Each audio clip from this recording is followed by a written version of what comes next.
और सत्ता पक्ष और विपक्ष में जो लोग हैं, कौन नहीं चाहता है कि जनता के हल हो। इस तमाम चीज़ों को हम बताएंगे। वो सदैव राम गाली दे ही नहीं सकते। 5 बार के विधायक से क्या आशा कर सकते गाली देने वाला।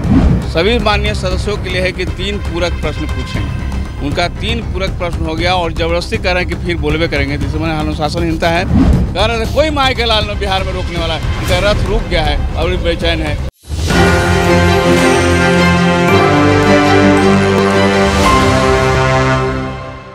सदन के अंदर जहां एक तरफ नोकझोंक चल रही है, वहीं दूसरी तरफ माले के तमाम विधायक जो हैं वो शिक्षा, स्वास्थ्य, रोजगार को लेकर लगातार आवाज़ बुलंद कर रहे हैं। मगर सवाल ये है कि क्या सदन के अंदर जो आवाज़ गूंज रहा है वो जनता तक, उनकी जो समस्याएं हैं उसके समाधान होने तक क्या निराकरण निकलेगा या नहीं। हमारे साथ विधायक जी हैं, इनसे बात करेंगे। रवि जी, ये बताइए कि जो बातें आप लोग सदन के पटल पर रख रहे हैं, जनता तक क्या वो तमाम चीज़ें पहुंच पाएंगी? क्योंकि आज पहली बार नहीं है जब आप लोग रख रहे हैं, इससे पहले भी बेरोजगारी, शिक्षा, स्वास्थ्य, रोजगार को लेकर आप लोग आवाज़ बुलंद करते रहे। निश्चित तौर से देखिए कि हम लोग जो है विधानसभा में जब आते हैं तो पहली तैयारी होता है कि जनता के साथ जो सवाल है, विधानसभा से आने के पहले तमाम जनता से मिलते हैं, संवाद करते हैं और यहाँ से समाप्त होगा तो फिर जो है हमने क्या किया, आपका जो सवाल था कितना हमने उठाया और फिर क्या क्या हुआ, उस सारी बातों को फिर जनसंवाद के जरिए रखेंगे। 23 मार्च से भगत सिंह के काफ़ी ऐतिहासिक दिन है, उसी दिन से हम लोग एक जन अभियान शुरू कर रहे हैं और ये पूरे विधानसभा में जो प्रक्रिया हुई है उस पूरे फिर जनता को हम बताएंगे। एक बड़ी गोलबंदी के साथ जो है हम लोग 2024 की तुलना में जो जनता के बुनियादी सवाल है उन सवालों को हम लड़ते रहे हैं और सत्ता पक्ष और विपक्ष में जो लोग हैं, कौन नहीं चाहता है कि जनता के हल हो। इस तमाम चीज़ों को हम बताएंगे। अभी देख रहे हैं कि जब से नरेंद्र मोदी जी की सरकार बनी है, पिछले समय भी हम लोग बोलते हैं कि बिहार में पटना और दिल्ली की जो सरकार बनी तो लगातार जनता के साथ जन विरोधी काम कर रहे हैं। अभी पूरे बिहार के माहौल को फिर से सांप्रदायिक करने की लगातार कोशिश चल रहा है। उत्तर प्रदेश की तर्ज पर यहाँ मॉब लिंचिंग की प्रक्रिया चल रही है। गया, मोतिहारी से लेकर के कई जगह के मॉब लिंचिंग हुए, जहाँ बाबर से लेकर कई लोगों की हत्या हो गई है। छोटी छोटी बच्चियों का बलात्कार हुआ है। बेगूसराय में जो तीसरे दिन बलात्कार हुआ उसमें बजरंग दल के लोग शामिल हैं और यहाँ पर दलित का सवाल उठा रहे हैं। कल आपने देखा कि हमारे सदैव राम जो 5 बार से लगातार बिहार विधानसभा का नेतृत्व कर रहे हैं, उन्होंने अनुशासनहीनता के बारे में उठाया कि भाई यहाँ विरोध पक्ष हो सकता है। इंद्र पासवान ने कहा तो गाली गलौज कर रहे हैं, तो ये कौन सा तरीका है समझाने का? वो सदैव राम गाली दे ही नहीं सकते। 5 बार के विधायक से क्या आशा कर सकते गाली देने वाला। वो काफ़ी सज्जन है और दलित और अल्पसंख्यकों से, मजदूरों, किसानों के सवालों पर लड़ने वाले हैं।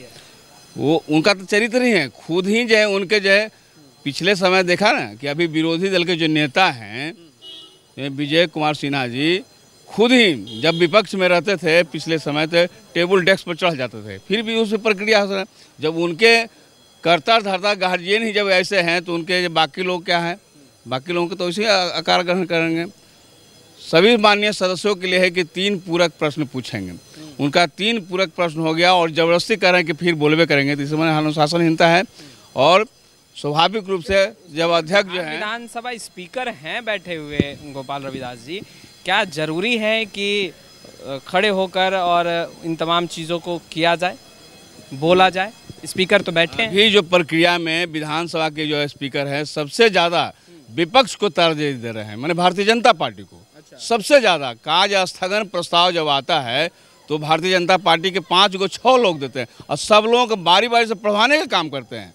हम लोग तो कह रहे हैं कि भाई हम लोगों के माले के लोग क्यों नहीं कर रहे हैं।